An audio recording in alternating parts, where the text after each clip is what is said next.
Hello मेरे प्यारे प्यारे दोस्तों, कैसे आप सब लोग। उम्मीद करता हूँ आप सब लोग अच्छे होंगे। आप सभी लोगों का स्वागत है हमारे YouTube channel study with Sajid पर। दोस्तों, आज का हम लोग का टॉपिक रहेगा उत्तर मुगल काल। हमने मुगलों के बारे में जरूर पढ़ा होगा, आप सभी लोगों ने मुगलों के बारे में पढ़ा होगा। मुगलों के बाद अगर हम देखते हैं, मुगल काल के जो औरंगजेब तक के जो शासक होते हैं, उसके बाद से जो शासक आते हैं बहुत ही कमजोर शासक होते हैं। मुगल काल कि जो 15 अकबर के बाबर के बाद से जो शासक होते हैं वो बहुत ही शक्तिशाली होते हैं, और औरंगजेब के बाद से जो शासक होते हैं वो बहुत ही कमजोर होते हैं। उनके समय में हम देखेंगे कि किस तरह से अंग्रेजों का वर्चस्व बढ़ गया, कई प्रांत थे वे स्वतंत्र हो गए।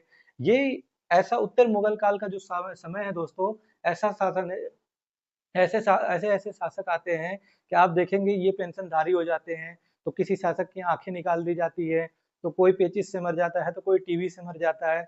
ऐसे ऐसे कमजोर शासक होते हैं, तो किसी को लोग लंपट मूर्ख के नाम से बुलाते हैं, तो कोई देख किसी के समय में हिजड़ों का वर्चस्व हो जाता है राज दरबार में।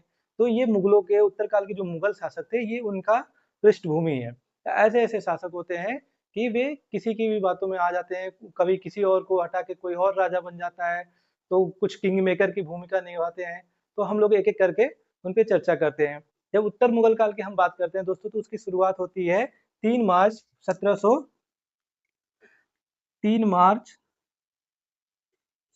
1707 ईस्वी को, और ये वो डेट है जब औरंगजेब की मृत्यु हो जाती है। औरंगजेब की मृत्यु के बाद से हम देखेंगे एक एक करके बहुत सारे ऑब्जेक्टिव यहाँ से आते हैं दोस्तों, तो उस पर हम लोग चर्चा करेंगे। तो हम लोग पहले प्रारंभिक मुगल शासकों के बारे में बात कर लेते हैं। तो प्रारंभिक मुगल शासकों की बात करते हैं, तो इसके मुगल की शुरुआत कहाँ से होती है? अकबर से होती है। अकबर आता है 1526 ईस्वी में, और इसने 1526 ईस्वी में आने के बाद से 4 युद्ध लड़े, और चारों युद्ध में ये विजय प्राप्त किया। बाबर के बाद उसका बेटा शासक बनता है हुमायूं। हुमायूं के शासन की हम जब बात करते हैं, तो ये 1530 से लेके 1556 ईस्वी तक का इसका शासन रहता है। लेकिन यहाँ पे रुक के देखने वाली बात है कि 1530 ईस्वी से लेके 1540 ईस्वी तक ये शासक रहता है, और इसके बाद इसको शेरशाह सूरी द्वारा पराजय इसकी होती है, और ये फिर यहाँ से भारत भारत की भूमि से निर्वासित हो जाता है, या यहाँ से फिर वो भागकर मध्य एशिया में चला जाता है, शरण ले लेता है। फिर वो आता है 1555 ईस्वी में आता है, और 1555 ईस्वी में आता है, तब तक शेरशाह सूरी की मृत्यु हो चुकी रहती है, और उसके भी कमजोर उत्तराधिकारियों का शासन था, जिन्हें पराजित करके वो फिर से भारत का शासक बनता है, और 1556 ईस्वी में इसकी मृत्यु हो जाती है। 1556 ईस्वी में इसकी मृत्यु हो जाती है, और उसके बाद शासक कौन बनता है? हुमायूं का बेटा बनता है शासक, जिसको हम लोग जानते हैं द ग्रेट अकबर के नाम से जानते हैं। और ये लगभग 50 सालों तक शासक रहता है, और इसी के समय में आप देखेंगे कि बहुत कुछ परिवर्तन देखने को मिलता है। बहुत सारे प्रमुख युद्ध देखने को मिलते हैं। हल्दी घाटी का युद्ध होता है, और इसने मनसबदारी प्रथा शुरू की थी। तो यहाँ से फिर आप देखते हैं 1605 ईस्वी में अकबर की मृत्यु हो जाती है। ये सब हम लोग दोस्तों जो है मुगल काल में पढ़ेंगे। हम अभी आधुनिक भारत वाला चैप्टर पढ़ रहे हैं, इसलिए बस एक समराइज कर रहे हैं इसको। इसको बस एक भूमिका के तौर पे हम लोग देख रहे हैं। फिर उसके बाद जहांगीर आता है। जहांगीर कितने सालों तक शासन करता है? 1605 से 1627 ईस्वी तक जहांगीर शासक बनता है।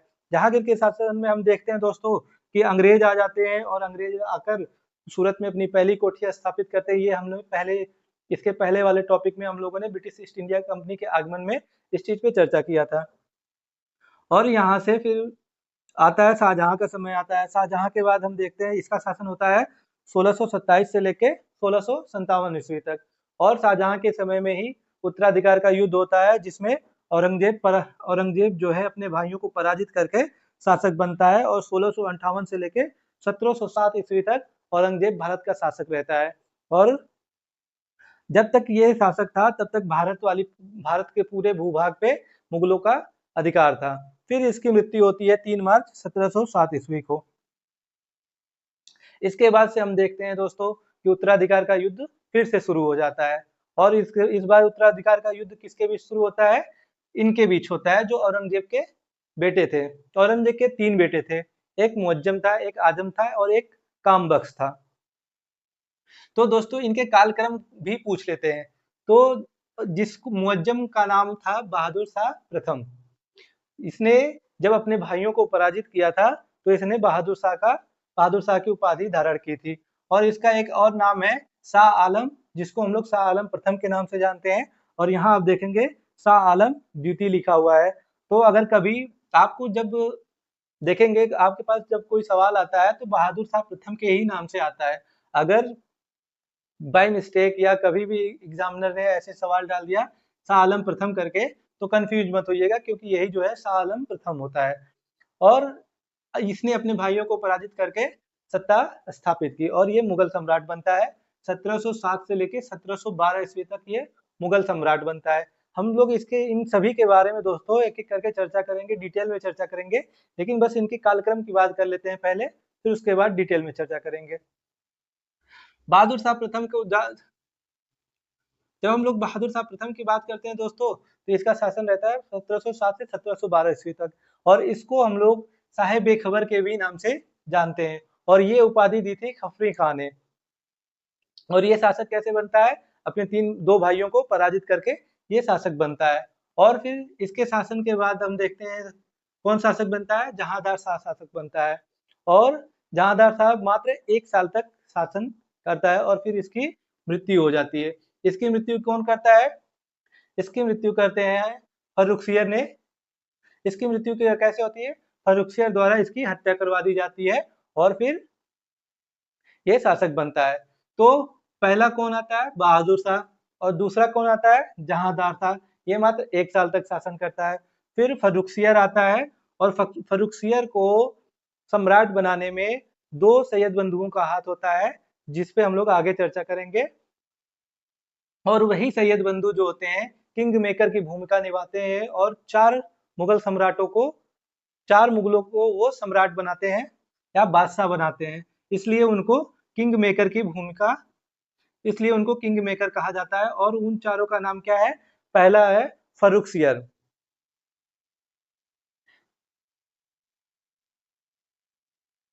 पहला कौन है? फर्रुखसियर है। दूसरा कौन है? रफीउद्दर्जात, जो कि मात्र 3 महीने 4 दिन तक मुगल सम्राट बनता है और फिर इसकी मृत्यु हो जाती है, टीबी से ये मर जाता है। आप देखो दोस्तों क्या स्थिति है मुगलों की। पहले एक मुगल वे थे जो 2 धारी तलवार थे, अगर कोई भी कहीं से भी छू ले तो हाथ कट जाता था। और एक मुगल ये है जिनको आप लोग इन नामों से भी जानते हैं, कोई साहेब बेखबर था, तो कोई लंपट मूर्ख है, तो कोई घृणित कायर के नाम से जाना जाता है, तो कोई टीबी से मर जा रहा है, तो कोई किसी को पेचिस से मृत्यु हो जा रही है, और कोई रंगीला बादशाह के नाम से जाना जाता है, तो कोई दरबार में नंगे घूमता है। ऐसे मुगल भी पैदा हुए थे। और एक वो मुगल थे कि अगर खड़े हो जाते थे तो पूरे भारत के भूभाग पे सब लोग सर झुका लेते थे। तो ये मुगलों की आप उत्तर मुगल कालीन के शासकों की स्थिति आप देख रहे हैं। तो जहांदार शाह को हम लोग लंपट मूर्ख के भी नाम से जानते हैं। और फर्रुखसियर की बात करते हैं तो फर्रुखसियर को शासक बनाने में सैयद बंधुओं का हाथ होता है और ये 1713 से लेकर 1719 ईस्वी तक शासक बनता है। और इसको जो हम लोग जानते हैं घृणित कायर के नाम से भी जानते हैं, इसकी उपाधि है, इसको लोग घृणित कायर के नाम से भी जानते हैं। फर्रुखसियर के ही समय में दोस्तों हम लोगों ने चर्चा किया था कि अंग्रेजों को एक फरमान जारी किया जाता है जिसे हम लोग मैग्ना कार्टा के नाम से जानते हैं। उसके बाद आते हैं रफी उद दर्जात और रफी उद दौला। इन दोनों का समय मात्र 3 महीने 4 दिन और 3 महीने 11 दिन का रहता है। पहला जो है 3 महीने 4 डेज और 3 मंथ 11 डेज तक शासन करता है। यानी कि पहला जो है फरवरी में शासक बनता है और फिर उसके बाद जून में मृत्यु हो जाती है। फिर दूसरा जून में शासक बनता है, फिर 3 महीने बाद उसकी भी मृत्यु हो जाती है। तो इस तरह से 2 शासक मर जाते हैं। फिर आता है सबसे बड़ा मोहम्मद शाह रंगीला। यहाँ से दोस्तों बहुत सवाल आता है, ये क्रम आप लोग याद रखिएगा। इन दोनों के बारे में तो जल्दी नहीं पूछा जाता है, लेकिन यहाँ से बहादुर शाह प्रथम, जहांदार शाह और फर्रुखसियर के बाद क्रम अगर पूछेगा तो मोहम्मद शाह रंगीला का क्रम आता है। इन दोनों का 3-3 महीने का कार्यकाल था, इसलिए इनको स्किप कर दिया जाता है। तो जब बहादुर शाह प्रथम, जहांदार शाह, फर्रुखसियर और मोहम्मद शाह रंगीला, और इनका क्रम है, ज्यादातर इनका क्रम ही पूछता है, डेट नहीं पूछता है। तो ये कब से कब तक शासक बनता है? 1719 से 1748 ईस्वी तक ये शासक बनता है और इसको हम लोग रंगीला बादशाह के नाम से भी जानते हैं। अब इसके बाद शासक बनता है अहमद शाह। ये वही अहमद शाह है दोस्तों जिसके समय में अहमद शाह अब्दाली का आक्रमण भारत पे होता है और कई बार 7 बार अहमद शाह अब्दाली ने भारत पे आक्रमण किया था और मुगलों को लूटा था। और फिर उसके बाद आप देखते हैं दोस्तों ये कब तक रहता है, 1748 से 1754 ईस्वी तक ये शासक रहता है। फिर उसके बाद आता है आलमगीर द्वितीय। आलमगीर द्वितीय जो है 54 से 58 तक रहता है और इसके समय की एकमात्र प्रमुख घटना है जिसके बारे में हम लोग चर्चा करेंगे और वो है प्लासी का युद्ध। आप देख रहे हैं 1754 से 1758 तक रहता है ये शासक सम्राट रहता है और 1757 ईस्वी में प्लासी का युद्ध रहता है। तो अगर यहाँ से अगर कोई सवाल पूछता है तो बस यही एक सवाल पूछ सकता है कि प्लासी के युद्ध के समय में मुगल सम्राट कौन था। तो प्लासी के युद्ध के समय मुगल सम्राट कौन रहता है, आलमगीर द्वितीय रहता है। फिर आलमगीर की मृत्यु होती है और शासक कौन बनता है, शाह आलम द्वितीय शासक बनता है। शाह आलम द्वितीय से बहुत सारे सवाल पूछे जा सकते हैं दोस्तों, क्योंकि जब शाह आलमगीर द्वितीय की मृत्यु होती है तब ये कहाँ रहता है, पटना में रहता है, बिहार में रहता है और वहीं पे ये अपनी पदवी वहीं पर इसने सम्राट होने का दावा किया और पद धारण कर लेता है। और इसके समय में आप देखेंगे दोस्तों पिछले ही टॉपिक में हम लोगों ने बक्सर के युद्ध की चर्चा की थी और फिर बक्सर के युद्ध में ये अवध के नवाब और बंगाल के नवाब के साथ मिलकर अंग्रेजों से लड़ता है और पराजित होता है। फिर उसके बाद ये इलाहाबाद की संधि करता है और पेंशनधारी बन जाता है अंग्रेजों का। तो इसका समय कब से कब तक है, 1759 से लेके 1806 ईस्वी तक। और यही एकमात्र शासक ऐसा है जिसको अंग्रेजों ने कैद कर लिया और कैदी के रूप में इसकी मृत्यु होती है। और फिर उसके बाद आता है अकबर द्वितीय। अकबर द्वितीय से भी एक सवाल कॉमन है दोस्तों और वो ये सवाल रहता है कि राजा राम मोहन राय को राजा की उपाधि देने वाला कौन मुगल सम्राट है, तो वो है अकबर द्वितीय। और फिर उसके बाद हम लोग इनके बारे में तो हर चैप्टर में ही पढ़ लेते हैं जिनका नाम है बहादुर शाह द्वितीय या बहादुर शाह द्वितीय को हम लोग जफर के नाम से भी जानते हैं, बहादुर शाह जफर, जिसको हम लोग भारत का पहला स्वतंत्रता संग्राम के नाम से जानते हैं और उसी को हम लोग 1857 की क्रांति भी कहते हैं। अब दोस्तों जब हम मोहम्मद शाह की रंगीला की बात करते हैं, मोहम्मद शाह रंगीला की बात करते हैं दोस्तों, तो इसी के समय में कुछ प्रांत जो है स्वतंत्र हो जाते हैं और वे कौन कौन से प्रांत रहते हैं, वे प्रांत हैं अवध है, बंगाल है, हैदराबाद है, कर्नाटक है। और इन्हीं के समय में ये प्रांत स्वतंत्र होते हैं। और अवध की स्थापना की बात करते हैं तो अवध की स्थापना कौन करता है, सआदत खां के द्वारा किया जाता है। और फिर बंगाल की स्थापना का श्रेय किसको दिया जाता है, मुर्शीद कुली खां को। और ये सब किसके समय में होते हैं, मोहम्मद शाह रंगीला के समय में ही स्वतंत्र होते हैं। चिनकलीज खां की बात करते हैं, हैदराबाद की स्थापना का श्रेय किसको दिया जाता है, चिनकलीज खां को। और चिनकलीज खां को हम लोग एक और नाम से जानते हैं, निजाम के नाम से, निजामुल मुल्क के नाम से, जो कि चिनकलीज खां की उपाधि थी। और आगे के जो भी मतलब नवाब होते हैं हैदराबाद के, वे किस नाम से जाने जाते हैं, निजामुल मुल्क या निजाम के नाम से जाने जाते हैं। फिर एक कर्नाटक है, कर्नाटक किसके समय में स्वतंत्र होता है, सादतुल्ला खां के समय में स्वतंत्र हो जाता है। इस तरह से ये 4 प्रमुख प्रांत हैं जो किसके समय में स्वतंत्र होते हैं, मोहम्मद शाह रंगीला के समय में ही स्वतंत्र होते हैं। दोस्तों इस तरह से आप ये क्रम याद रखिएगा। अगर क्रम नहीं याद हो रहा है दोस्तों तो पहली बात ये याद रखिएगा कि बहादुर शाह प्रथम जो है ये पहला शासक है उत्तर मुगलवर्ती काल का और अंतिम शासक कौन है, बहादुर शाह द्वितीय है। यानी कि बहादुर शाह प्रथम और बहादुर शाह द्वितीय से ही, बहादुर शाह प्रथम से शुरू होता है और बहादुर शाह द्वितीय से खत्म हो जाता है। तो अगर पूछ ले कि अंतिम मुगल शासक कौन है तो बहादुर शाह द्वितीय है। और प्रथम मुगल, उत्तर मुगल काल का प्रथम मुगल सम्राट कौन है, तो बहादुर शाह प्रथम है। और दूसरा जो है जहांगीर जहांदार शाह है। तीसरा कौन है, फर्रुखसियर है। और फर्रुखसियर के बाद आता है मोहम्मद शाह रंगीला, अहमद शाह, आलमगीर द्वितीय। और यहाँ से आप देखेंगे ये सब द्वितीय हैं, लास्ट के जो हैं वो सब द्वितीय हैं। बहादुर शाह के बाद अकबर द्वितीय, अकबर द्वितीय के बाद शाह आलम और शाह आलम के बाद आलमगीर द्वितीय। इस तरह से आप लोग क्रम को आसानी से याद रख लेंगे। और सवाल यहाँ से पूछता है दोस्तों कि किस मुगल सम्राट को साहिब खबर के नाम से जानते हैं, तो वह है बहादुर शाह प्रथम। लंपट मूर्ख की उपाधि किसको दी जाती है, तो जहांदार शाह को दी जाती है। लंपट मूर्ख इसको किस लिए कहा जाता है दोस्तों, क्योंकि बहादुर शाह प्रथम के 4 बेटे थे। इन 4 बेटों में सबसे अयोग्य जो होता है ये जहांदार शाह होता है, और इसी जहांदार शाह के अयोग्य होने की वजह से एक जुल्फिकार खान नाम का सूबेदार होता है जो इसको शासक बनाने में सहयोग करता है, और 3 भाइयों को जो कि इससे योग्य थे उनको पराजित करता है, उनकी हत्या करवा देता है और इसको शासक बना देता है। और फिर उसी जुल्फिकार खां को इसने वजीर बना दिया था, इसीलिए इसको लंपट मूर्ख भी कहा जाता है। और ये कितने समय के लिए रहता है? 1 साल के लिए शासक रहता है। और घृणित कायर किस मुगल सम्राट को कहते हैं? तो फर्रुखसियर को कहते हैं। और ये जो है रंगीला किसको कहते हैं? तो मोहम्मद शाह रंगीला को ही रंगीला कहते हैं। मोहम्मद शाह इसका नाम रहता है, रंगीला यहाँ टाइटल जुड़ गया है। तो दोस्तों अब हम लोग इनकी पूरी डिटेल जानकारी ले लेते हैं, एक एक करके इनके बारे में, जहां से ऑब्जेक्टिव पूछे जाते हैं किसी भी एग्जाम में उसके बारे में चर्चा कर लेते हैं।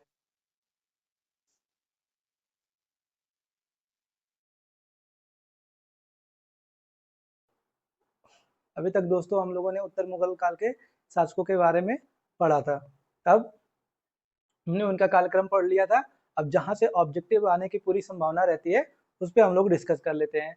तो पूरी तरह से चार्ट को हमने लिख लिया है और एक एक पॉइंट पे डिस्कस कर लेते हैं। तो सबसे पहले हम शुरू करेंगे बहादुर शाह प्रथम के यहाँ से। तो जब हम बहादुर शाह प्रथम की बात करते हैं तो इसका कालक्रम, इसकी डेट की भी बात कर लेते हैं। डेट तो हमने मतलब आपको पहले ही बताया था, 1707 ईस्वी में औरंगजेब की मृत्यु के बाद ये शासक बनता है और 1712 तक ये शासक रहता है। अब औरंगजेब के 3 बेटे थे। एक था मुअज्जम, सॉरी थोड़ा दिक्कत हो रही है दोस्तों, मुअज्जम मुअज्जम था, एक आजम था और एक कामबख्श। ये जो था ये काबुल में था, काबुल का सूबेदार था, और ये गुजरात में, और ये जो है बीजापुर। औरंगजेब ने अपने मरने से पहले अपने पुत्रों के नाम वसीयत किया था, और वसीयत में उसने अपने पूरे साम्राज्य को अपने 3 बेटों में विभाजित कर दिया था। और हम सब जानते हैं कि 21 प्रांत थे, जब 21 प्रांत थे औरंगजेब के समय में, और इतने बड़े साम्राज्य को अकेले औरंगजेब चला रहा था। और उसने अपनी मृत्यु से पहले अपने बेटों को इस साम्राज्य का इस साम्राज्य को अपने पुत्रों में बांट देता है। लेकिन हर कोई राजा बनना चाहता है, तो राजा के लिए क्या था कि हर कोई पूरे भारत का सम्राट बनना चाह रहा था। और ऐसी स्थिति में औरंगजेब के बेटों के मध्य में युद्ध होता है, और ये युद्ध जो होता है उत्तराधिकार का युद्ध हो जाता है। और ये तीनों बेटे आपस में लड़ते हैं, और उसमें सफलता किसको मिलती है? मुअज्जम को मिलती है। और अपने भाइयों को पराजित करने के बाद ये जो है बहादुर शाह प्रथम के नाम से गद्दी पर बैठता है। इसी को हम लोग शाह आलम प्रथम के नाम से भी जानते हैं।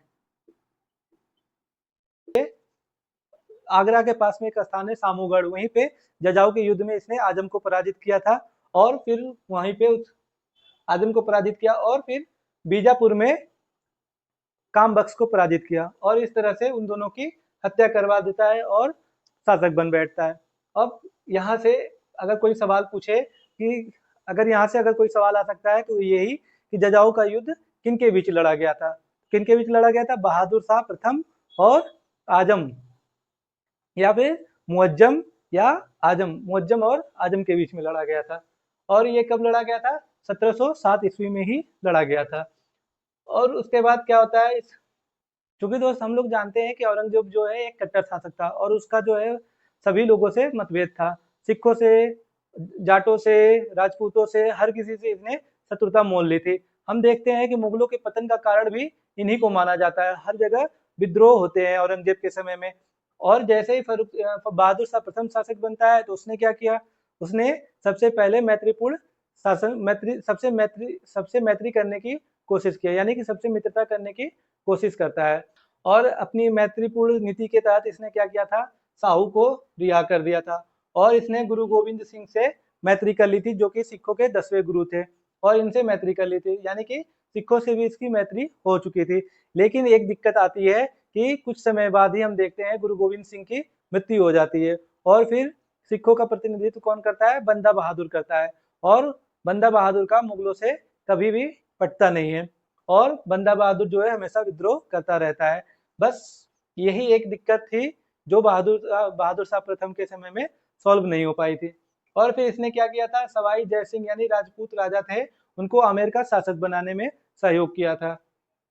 और फिर हम देखते हैं दोस्तों इस सिलसिले में इसने ये जो है एक सहिष्णु शासक बन के उभरा था, यानी कि औरंगजेब की कट्टर नीतियों का ये विरोधी था और एक तरह से ये पूरी तरह से सहिष्णु था और इसने सभी से सामंजस्य स्थापित करने की कोशिश करता है।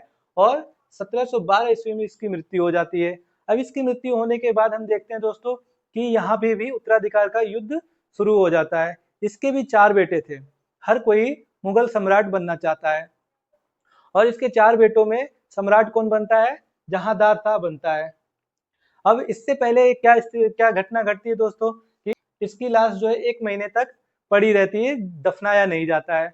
और फिर अंत में 1 महीने बाद इसको दिल्ली की मोती मस्जिद में, यानी मेहरौली, जब आप दिल्ली आएंगे मेहरौली एक जगह पड़ता है, वहां पे आप देखेंगे मोती मस्जिद में इसको दफनाया गया था। और इसके बाद जो है कौन सा शासक बनता है, जहांदार शाह प्रथम, जहांदार शाह शासक बनता है। और ये जो है बहादुर शाह प्रथम के उत्तराधिकारियों में सबसे कमजोर शासक होता है और 1 साल से भी कम समय तक ये शासक बना रहता है। और इसको शासक बनाने में किसकी भूमिका रहती है, हम देखते हैं ईरानी, इसी के समय में हम देखते हैं कुछ कुछ गुट होते हैं जिनको हम लोग ईरानी गुट, हिंदुस्तानी गुट, तुरानी गुट इसी के नाम से जानते हैं। और ईरानी गुट में कौन रहता है, ईरानी गुट में जुल्फिकार खान नाम का एक व्यक्ति रहता है जो कि सूबेदार रहता है और उसने ही जहांदार शाह को शासक बनाने में भूमिका निभाई थी। और जो कि जहांदार जो है सबसे अयोग्य, जहांदार जो है ये सबसे अयोग्य रहता है। लेकिन ये क्या करता है कि इसके 3 और भाई थे, उनकी हत्या करवाता है और जहांदार शाह को शासक बनाता है। और इस सिलसिले में यहाँ से सवाल क्या आ सकता है कि जुल्फिकार खान ने किसको शासक बनाने में भूमिका निभाई थी, तो जुल्फिकार खान ने जहांदार शाह को शासक बनाने में भूमिका निभाई थी। और जुल्फिकार खान को इसने क्या बनाया था, वजीर बनाया था।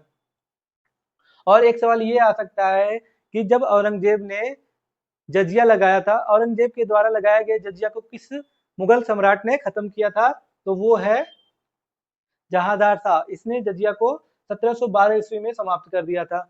और फिर इससे एक और सवाल आ सकता है दोस्तों कि इसके समय में एक लाल कुंवारी नाम की रखेल होती है जिसका प्रभाव जहांदार शाह पे ज्यादा रहता है। तो 2-3 सवाल यहाँ से आपको देखने को मिल सकते हैं। पहला सवाल क्या है कि जुल्फिकार खान को वजीर किसने बनाया, तो जहांदार शाह ने बनाया। जजिया को, औरंगजेब द्वारा लगाए गए जजिया को समाप्त किसने किया, जहांदार शाह ने किया। और लाल कुंवारी का प्रभाव किस मुगल सम्राट के दरबार में था, तो जहांदार शाह के दरबार में था। और जैसा कि पहले ही हमने आपको बताया था, इसको लंपट मूर्ख के नाम से भी जाना जाता है। और फिर आता है उसके बाद आता है फर्रुखसियर।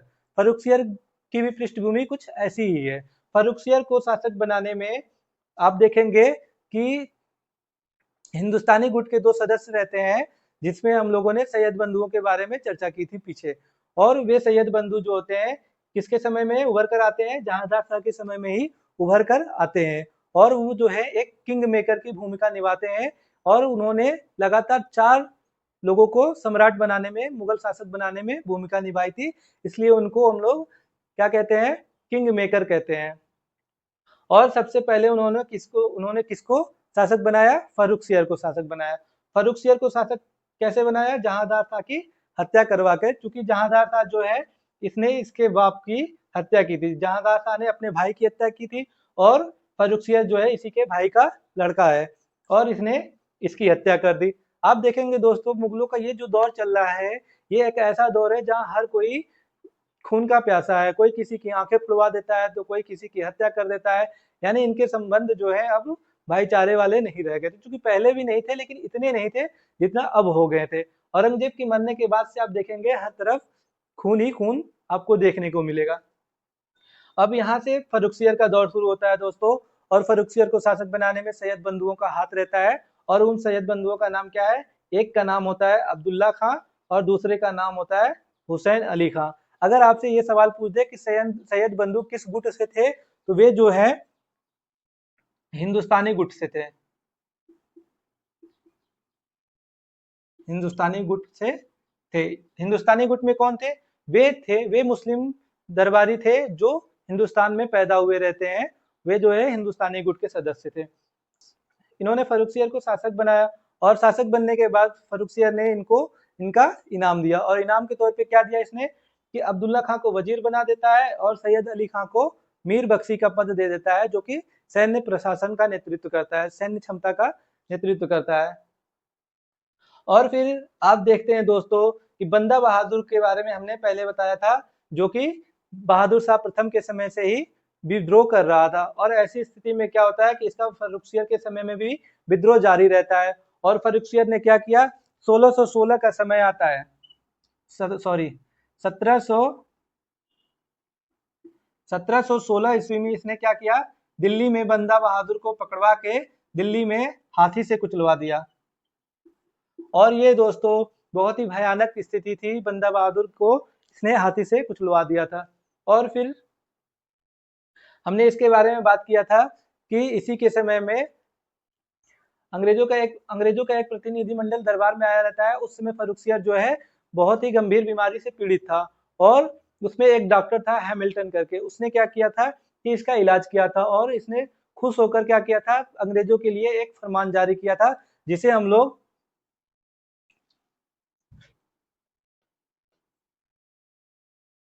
1717 ईस्वी में एक फरमान जारी किया था, जिसे हम लोग मैग्ना कार्टा के नाम से जानते हैं।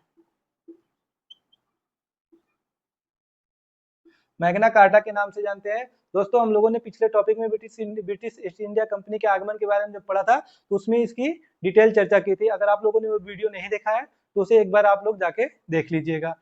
और इस तरह से हमने देख लिया कि फर्रुखसियर से कौन कौन से सवाल आ सकते हैं। फर्रुखसियर से क्या सवाल पूछ सकता है कि बंदा बहादुर की हत्या किसने करवाई, फर्रुखसियर ने।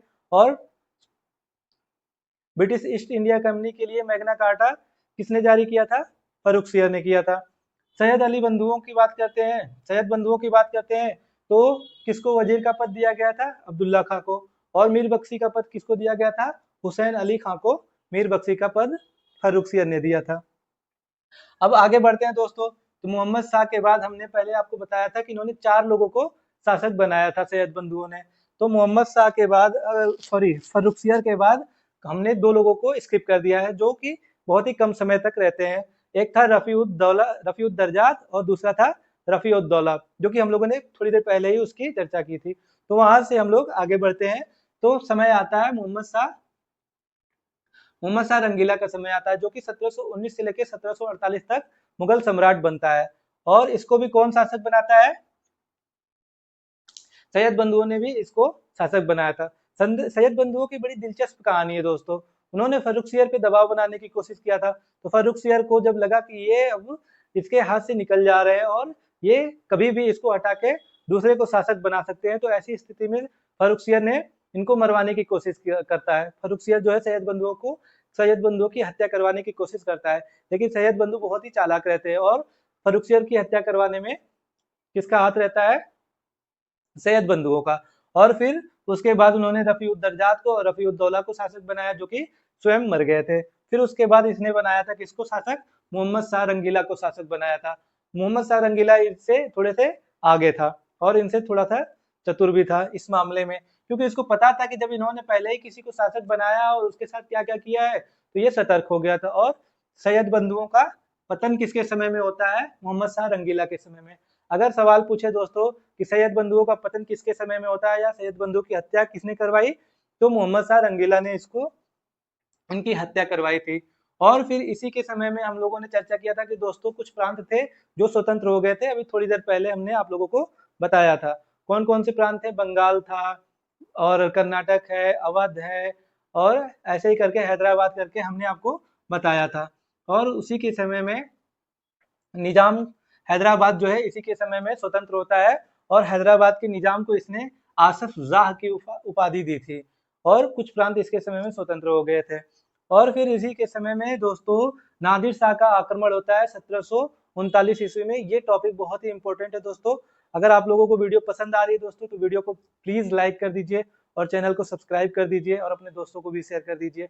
और हम देखते हैं दोस्तों कि कब आता है नादिर शाह, 1739 ईस्वी में आता है। अगर आपसे ये सवाल पूछ दे कि नादिर शाह किस मुगल सम्राट के समय में आया था, तो मोहम्मद शाह रंगीला के समय में नादिर शाह भारत पर आक्रमण करता है और 1739 ईस्वी में आक्रमण करता है। अवध के नवाब ने इसको न्योता दिया था दिल्ली पर आक्रमण करने के लिए, और उसने कहा था कि अगर आप दिल्ली पर आक्रमण करते हैं तो आपको 20 करोड़ से भी ज्यादा धन की संपत्ति मिलेगी। और इसी लालच में नादिर शाह दिल्ली पर आक्रमण करता है, और जब दिल्ली पर आक्रमण करता है दोस्तों, तो उसने 57 दिनों तक दिल्ली को लूटा था। दिल्ली में नादिर शाह कितने समय तक के लिए रहता है? 57 दिन तक। 57 दिन तक दिल्ली में रहता है और लूटपाट करता रहता है। और किसके, अगर दोस्तों आपसे एक सवाल पूछ ले कि नादिर शाह दिल्ली में प्रवेश कब किया था, तो दिल्ली में ये प्रवेश कब करता है? दिल्ली में 20 मार्च 1739 ईस्वी को ये दिल्ली में प्रवेश करता है और 57 दिनों तक ये लूटपाट करता है।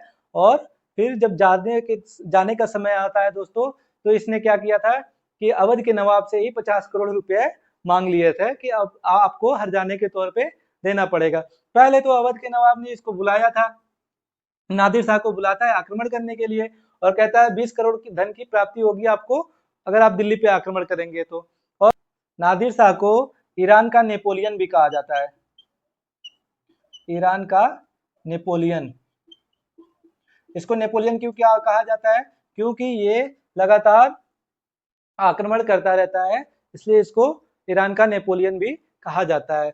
अब इसके बाद बात करते हैं दोस्तों, ये जब दिल्ली पर आक्रमण करता है, 57 दिनों तक लूटपाट करता है, और लूटपाट करके इसको क्या हासिल होता है? इसको 50 करोड़ से ज्यादा की धन की उपलब्धि इसको 50 करोड़ से ज्यादा की धन की प्राप्ति होती है। और तख्ते ताउस और कोहिनूर हीरा ये अपने साथ लेकर चला जाता है। तख्ते ताउस जो है किसने बनवाया था? शाहजहां ने बनवाया था, और ये अपने साथ लेकर चला जाता है। अगर आपसे सवाल पूछ दे कि मोहम्मद शाह रंगी वो कौन मुगल बादशाह था जो आखिरी बार तख्ते ताउस पर बैठा था, तो वो कौन था? मोहम्मद शाह रंगीला था। तख्ते ताउस को कौन अपने साथ लेकर गया? नादिर शाह लेकर गया था। अब इसके बाद अहमद शाह मुगल सम्राट बनता है। 1748 से 1754 तक ये शासक रहता है। इसके समय में हम देखते हैं दोस्तों कि दरबार में महिलाओं और हिजड़ों का वर्चस्व स्थापित हो जाता है, और ये पूरी तरह से इनके अंडर में रहकर ही काम करता है। इसके समय में मुगलों की स्थिति ऐसी हो जाती है दोस्तों कि मुगलों को अपने दरबार का बर्तन बेचकर सेनाओं को वेतन देना पड़ता है। इतनी खराब स्थिति थी। और इसी के समय में देखेंगे दोस्तों, इसके पहले जो है मोहम्मद शाह के समय में ही पूरी तरह से मुगल सल्तनत चरमरा गई थी, क्योंकि इसके समय में कुछ प्रांत अलग हो गए थे, नादिर शाह का आक्रमण हो चुका था, और ये खुद ही रंगीला था, दरबार में नंगे पुंगे होके घूमता रहता था। और ये स्थिति आ गई कि अगला बादशाह जो बनता है उसको सेना को वेतन देने के लिए अपने घर का बर्तन तक बेचना पड़ जाता है। और फिर उसके बाद शासक कौन बनता है? आलमगीर द्वितीय बनता है, जो कि 1754 से 1758 तक मुगल शासक बनता है। और इसके समय में अगर क्या आप बात करें कि कहाँ से सवाल आ सकता है, तो ये देख रहे हैं आप 1754 से 58 का समय, और 1757 में प्लासी का युद्ध होता है। तो यहाँ से एक सवाल बनने की संभावना रहती है दोस्तों कि किस मुगल बादशाह के समय में प्लासी का युद्ध हुआ था। प्लासी के युद्ध के बारे में हमने चर्चा किया था दोस्तों। तो प्लासी का युद्ध किसके समय में हुआ था? आलमगीर द्वितीय के समय में हुआ था। और प्लासी के युद्ध के समय में अंग्रेजों का नेतृत्व कौन कर रहा था? तो क्लाइव जो है अंग्रेजों का नेतृत्व कर रहा था। और इसके बाद जो है कौन सम्राट बनता है? आलमगीर द्वितीय की मृत्यु के बाद शाह आलम द्वितीय शासक बनता है। और यहाँ से कैसे सवाल आ सकते हैं दोस्तों? शाह आलम द्वितीय के बारे में भी हमने आपसे पिछले टॉपिक में ईस्ट इंडिया कंपनी के टॉपिक में चर्चा की थी, और अभी भी कुछ टॉपिक बच रहे हैं, उस पर चर्चा कर लेते हैं।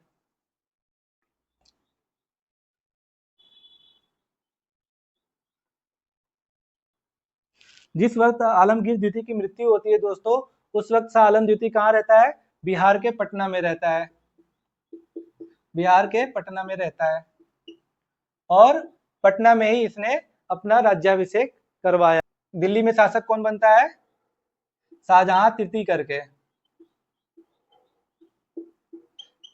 शाहजहां तृतीय करके शासक बनता है। लेकिन इसके बारे में हम लोगों ने इसलिए जिक्र नहीं किया दोस्तों क्योंकि इसका प्रभाव ये ज्यादा समय तक के लिए नहीं रहता है। इसको हटा करके कौन शासक बनता है? शाह आलम द्वितीय शासक बनता है। लेकिन शाह आलम द्वितीय जो है दिल्ली की गद्दी पर नहीं बैठ पाता है दोस्तों। क्यों नहीं बैठ पाता है? क्योंकि वहां के जो अमीर थे पहले से ही वो उनका वर्चस्व स्थापित हो चुका था और शाह आलम को दिल्ली आने से रोक दिया गया था और शाहजहां तृतीय को अपदस्थ कर दिया गया था, फिर भी जो है शाह आलम द्वितीय गद्दी पर नहीं बैठ सका था। और इसके समय की कुछ प्रमुख घटनाएं हैं दोस्तों, जैसे इसके समय में बक्सर का युद्ध होता है 1764 ईस्वी में, जिसमें बक्सर के युद्ध में अंग्रेजों ने किसको पराजित किया था? अवध के नवाब और मुगल सम्राट और बंगाल के नवाब, तीनों की संयुक्त सेनाओं को पराजित किया था और मुगलों को मुंह की खानी पड़ी थी। और यहीं से अंग्रेजों का वर्चस्व बढ़ता है दोस्तों। और उस समय बंगाल का गवर्नर कौन था? वेंसीटार्ड था। और बक्सर के युद्ध में अंग्रेजों का नेतृत्व कौन कर रहा था? हेक्टर मुनरो ने किया था। ये सब हम लोगों ने चर्चा किया था। और बक्सर के युद्ध में ही हम देखते हैं दोस्तों कि पराजय के बाद शाह आलम द्वितीय को इलाहाबाद की संधि करनी पड़ती है और ये जो है अंग्रेजों का पेंशनर बन जाता है और 26 लाख रुपए वार्षिक के बदले बिहार, उड़ीसा, बंगाल की दीवानी जो है अंग्रेजों को दे देता है। और ये अंग्रेजों का पेंशनर बनने वाला पहला मुगल सम्राट बनता है दोस्तों, जो अंग्रेजों के पेंशन पर जिंदा रहता है। और ये जो है कब से कब तक शासक बना रहता है? 1758 से लेके 1806 ईस्वी तक ये शासन बनता है। और इसके यहाँ से अगर सवाल पूछे कि ये दिल्ली की गद्दी पर कब बैठा था और किसके सहयोग से बैठा था, तो महादजी सिंधिया थे, जिनके सहयोग से 1772 ईस्वी में ये दिल्ली की गद्दी पर बैठता है। अब देखो दोस्तों, ये 1758 ईस्वी में खुद को बादशाह घोषित कर लिया था और दिल्ली की गद्दी पे कब बैठ रहा है? 1772 ईस्वी में बैठ रहा है, वो भी किसके सहयोग से? महादजी सिंधिया के सहयोग से दिल्ली की गद्दी पर बैठता है। और इसी के समय में क्या होता है कि रहला एक सरदार था, रहला सरदार, जिसका नाम था गुलाम कादिर। रहला सरदार गुलाम कादिर ने क्या किया? शाह आलम द्वितीय को अंधा कर दिया था और ये अंधा रह के ही मुगल शासक बना रहा। और ये कब तक मुगल शासक बना रहा? 1806 ईस्वी में, 1806 ईस्वी तक ये शासक बना रहा। और 1803 ईस्वी में अंग्रेजों ने इसको कैद कर लिया था और ये आगे के 3 साल ये कैदी के रूप में जीवन व्यतीत करता है और कैदी के रूप में ही इसकी मृत्यु हो जाती है 1806 ईस्वी में। शाह आलम द्वितीय की मृत्यु के बाद कौन शासक बनता है? अकबर द्वितीय शासक बनता है। और ये अगर यहाँ से सवाल पूछेगा दोस्तों, तो सवाल क्या बनेगा कि अंग्रेजों के संरक्षण में सम्राट बनने वाला या बादशाह बनने वाला प्रथम मुगल कौन है? तो वो जो है अकबर द्वितीय है। और ये कब से कब तक शासक बनता है? 1806 से 1837 ईस्वी तक ये शासक बनता है। और इसके समय में क्या होता है दोस्तों कि राजा राम मोहन राय के बारे में हम लोग पढ़ेंगे आगे चल के। तो राजा राम मोहन राय को ये इंग्लैंड भेजता है महारानी के पास अपनी व्यथा सुनाने के लिए कि महारानी को जाकर आप कहिए कि हमारे यहाँ की स्थिति बहुत ही दयनीय हो चुकी है और यहाँ पे जो शासन है आउट ऑफ कंट्रोल है। तो इस सवाल ये भी आता है कि राजा राम मोहन राय को इंग्लैंड किस मुगल सम्राट ने भेजा था? तो अकबर द्वितीय ने भेजा था। और इनको राजा की उपाधि देने वाला कौन है? अकबर द्वितीय है। और उसके बाद शासक बनता है बहादुर शाह द्वितीय, जिसको हम लोग बहादुर शाह जफर के नाम से भी जानते हैं। और इन्हीं के समय में एक प्रमुख घटना घटती है 1857 की क्रांति, जिसके बारे में हम लोग आगे बहुत डिटेल में पढ़ेंगे 1857 की क्रांति के बारे में। और 1857 की क्रांति में ही अंग्रेज पूरी तरह से हावी हो जाते हैं और रंगून इनको पकड़ के रंगून निर्वासित कर दिया जाता है, जहाँ पे बहादुर शाह जफर की 1762 ईस्वी में मृत्यु हो जाती है। ये रंगून कहाँ पर है? म्यांमार में है। 1762 ईस्वी में इनकी मृत्यु होती है। तो दोस्तों इस तरह से हम देखते हैं कि उत्तर मुगल काल के सभी शासक कितने अयोग्य थे और उनके समय में क्या क्या घटनाएं घटी थी और किस तरह से वे पेंशनधारी हो गए थे और अंग्रेजों के पेंशन पे जिंदा रहते थे और उनके दरबार में क्या क्या गतिविधियां हो रही थी, हमने सब पे चर्चा कर लिया है। यहाँ से बहुत सारे ऑब्जेक्टिव आते हैं। अगर दोस्तों कोई त्रुटि आप लोगों को दिखी हो तो आप कमेंट सेक्शन में जरूर बताइएगा। अगर कोई टॉपिक भी छूट गया हो तो उसे भी आप लोग कमेंट सेक्शन में जरूर बताइएगा। मैं पूरी कोशिश करूंगा आप लोगों के डाउट को दूर करने की कोशिश करूंगा। और अगर आप लोगों को वीडियो पसंद आई है दोस्तों तो वीडियो को लाइक करिए, चैनल को सब्सक्राइब करिए और अपने दोस्तों को भी शेयर कर दीजिए। मिलते हैं नेक्स्ट वीडियो में, तब तक के लिए धन्यवाद।